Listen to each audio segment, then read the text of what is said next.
a tonu vela fala ia ta lo foi ua taulangona foi le tamalo le pa ia ai mori atu le nganga faafetai ia tatou uma lava fainu tatou mafuta mari nei tula o le afiafi o te faatalofa atu foʻi iā te i latou e le masanu tatou faisauliga faatasi ua tatou mafuta lenei aso faafetai le susumai ia ma le tala mai foi o ao ia ua maualuga ai le tatou faatasiga faafetai foʻi iā te i latou sa palauliaina i tatou usu tufaafine tatou te faisauliga faatasi o le lua o le faafetai iā te i latou sa laugaina le tatou aso latou sa mulimauina lenei aso ia faafetai mo le sauniuniga o te iloga ua leva na tofia lauga ma tofia faasoa i le tala lelei o le tatou tamafalelagi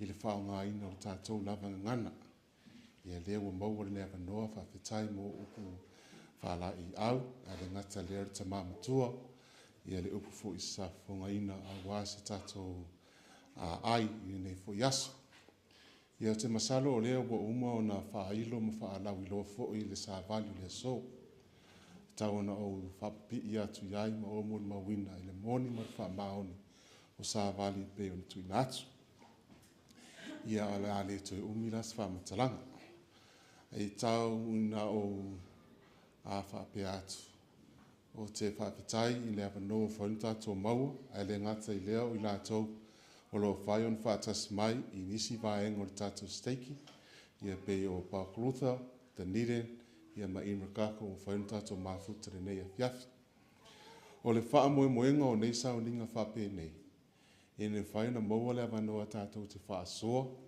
ma tatou afetufaai ai i le upu o le atua i le faaogāina le o le tatou gana pei ona tatou lausilafia e loo maua i tatou le avanoa e fai ai se tatou aulotu Samoa le ekalesia Iesu Keriso le aupaʻi o aso gata ai i nei i Timaru ai o toʻatelo i tatou te mananaʻo lava tatou te faasoa i matufaatufa e faaogāina le tatou gana ia lea ua iai le tatou fasega ae masalo o se taimi o iluga pe a tusa ai ma le ola ma le alofa ma le pule faasoa le alii o le a maua i tatou faamoniaga faifai pea tatou te fai ai nei ia mafutaga tatou fetufatufaai ai le gana Samoa si tamaʻigaioina lava lea mo i tatou ua ulufia le maota o le alii si iluga o lou aao pe afai ua e alu i totonu o le malumalu sa tusa lava po le taimi na tatala ai taimi le open house ia po ua e ulufia foʻi le malumalu sa mo ou lava faaeega paia ia po o sigafeagaiga foʻi seisi ma le tatou aao faafetai ia o te masalo o le toʻatele foʻi tatou e leʻi maua le avanoa e tatou te ulufia le maota paia o le atua ia te masalo o le a faatuatula i se taupu mo i tatou i le ekalesia Iesu Keriso le aupaʻi o aso gata ai ua tatou talitonu e mafai ona tatou fai galuega mo i latou ua maliliu e leʻi maua i latou le avanoa e talia ai ia ma faosi feagaiga ma le tatou tamafaalagi e pei o le papatisoga faamauina o aiga mo le olaga nei ma le olaga e faavavau nei tatou fesiligia o le a se mea fai ona tatou fai ai nei fai ona tatou ulu atu i le malumalu o a mea loo fai ai tunu nei fale tetele e pei ona tatou vaavaai ai i Samoa ia le gata foilei o lenei atunuu i New Zealand i so o se tagata lava o le ekalesia e maua i tatou le avanoa tatou te faatalatalanoa ai lo tatou agavaa tatou te ulufale atu ai le maota paia o le atua ma osi feagaiga ma ia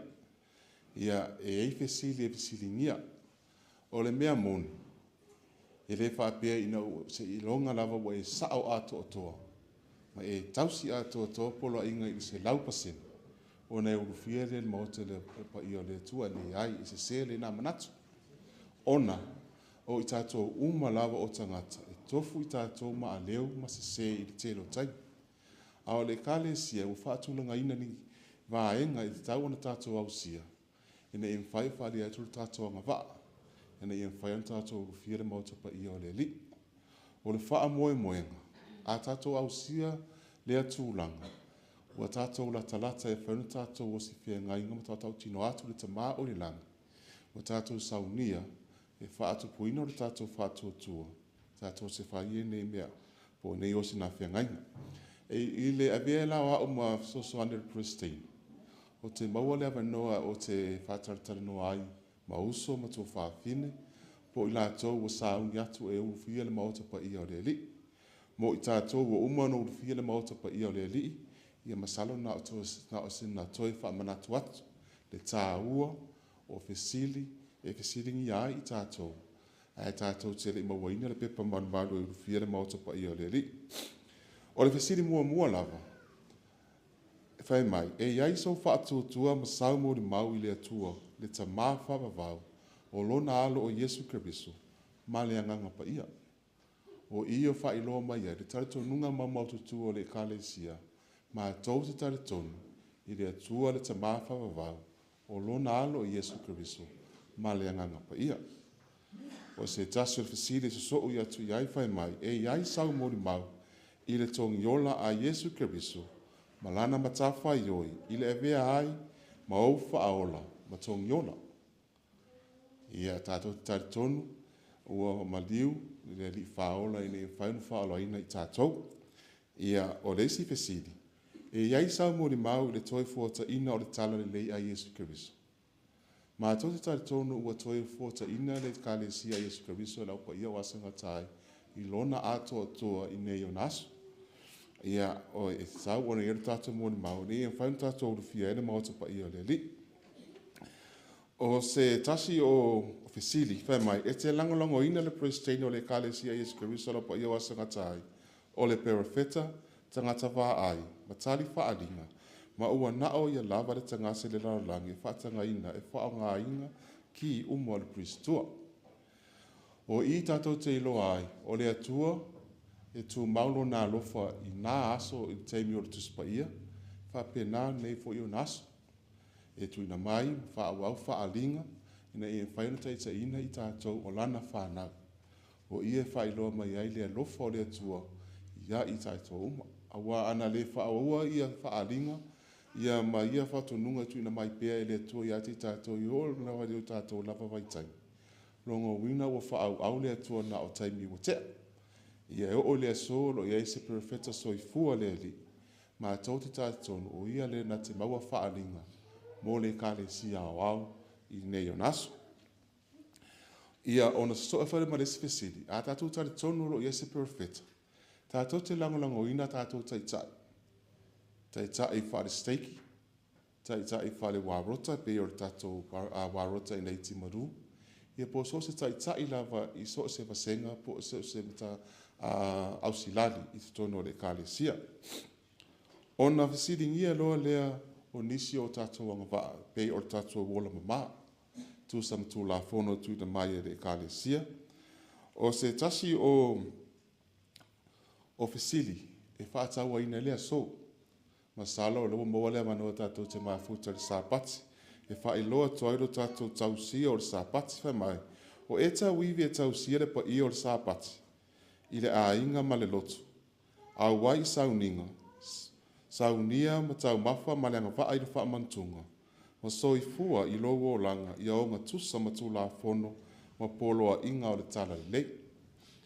O le aso sāpati, o aso nei tātou te o mai tātou sauninga, tātou te tapua i whātas, tātou te tangu fia le wha mantunga, tātou te whamanatu ai le tā ua o le tongi ola le li whaola mo i tātou.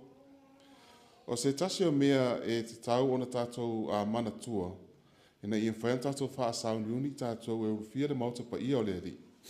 E pei o te tongi ato o tātou taulanga ma se furuai. O le tau si o le upore poto. Ia mo tātou whatasinga po mawhitanga i tātou lava maniso o tātou uso tangata. O le fesiri muni esel o fia i pēr whatanu ina ia whatatanu anga nei. Ia e mawhau lava oe i ati oe. E te manatu ua e anga waa e te ulu atu i le mauta o le eri. Ma a wai i sauninga o le manumaru. O fesili ia e fesilingi i tātou i te mi uma lava whatanu ina i tātou pepa manumaru. Mo i tātou e le i maua lava noi a wai atu i le manumaru. Wha moe le a maua se ava noi i se teimi o i luma. Ia a o tātou sauniuni atu ai, i le nei o langa tātou te uwhia le mautapa ia o le ri. I tu sai ma le autu o le aso, i le tala pe ona ta ua le teo telo o whainangu o muamu atu. I le pela ia to sfu, sa wha malolo ina lava i lātou. Tofu lava i tātou, mo tātou mawhatianga, mo tātou mea o lo tātou tau whai i le tātou i wha le leia. E pei ona whaataita i pe whaatustusa i le pela ni e to sfu. Niso i tātou, au tātou i Samoa, sa tātou wole atu i le tua. Tu mai se avanoa se o watua i atunu i whafo te sa ili manuia wamo lo tangata o lo ainga nuu mai kālesia. Pei lava le aungangi o le pela ne to sfut. Ona whaamanuia ina le i tātou le atua. Lewa maua le avanoa tātou te malanga mai ai. Tātou whainga nuenga ma maua tupi. E toi lafo i Samoa wale atina ina o ainga. Ia tātou mawhawhau te isi lava. O tō mau pēa lo tātou whātōtua mo lo tātou taritonu le li. O tātou whaamua le li i mea uma. O pēi o tātou o le pele to iwa. Na ina o malo lo, sa fia o maua le vanoa ma lātou tama mo e fia o lātou ai. Pēi i tātou o le to atas. Sa ia mawhau whamatu ngona le loto whaafitai. Ma toi fo i atu le whaola. Ma whaafitai le li whaola. A tātou iai le nei o la. Pe ona sau noa le tamamatua i ala uru. Tofu i tātou ma vaivainga. Tofu i tātou ma aleo. E reo so tātou ma tāwhai o i lo tātou titilo le si uso tangata ma tātou whaamasinu. Ono ni se o ni aleo o lātou whaia i le teimelo lātou o langa. E reo se ma tāwhai o i leo i tātou. O na o le sunga le e pakopo, o le prestainer steki. O lo i ai, le matawha i oi, o le whamasino ina, o le tātou o la i te tono tū la whono le kāresia. A o le polo a inga le li i a i tātou uma. I a tātou alo whātu le atua, o le tātou loto atua, manatu, mawhau whau. I whapena fo i o le tātou alo whātu i le lua tatua oi, e pei o e lava i ati oi. So a tātou wā ai o tātou uso, o lo pangatia i lātou i whao so songa, i po ni mea lava o lo lātou tau whai, e wha le leia. Aua tātou te whamasino, ai a apa atu lo a au, a la vea ai o so soani, i lo uso tangata. Ma tau te alo whatele i ate oto, i a whamanuia le atua i ate oto uma. I ngā ruenga, nga mawhi au fo i o whawhi ngai ma o tō. Whamanuia le atua i a osu tō whawhina o whauntato mafuta o nei asu. A maurunga le nganga i a whauntato mafuta pia, teimi o rumana. Mo i tātou o lo o taumwhai e ola i le aonga le kālesia. E le whaingo fie lo a vea ai matangata o le kālesia. Ona e mana o mia ro tātou tūtū mau tau singa o ana tū la whona ma polo a inga. Ma whaa wau ai pēr, se ia umale nei o la. Te whai e nei upu malawa le suafo Yesu Christo. Amen.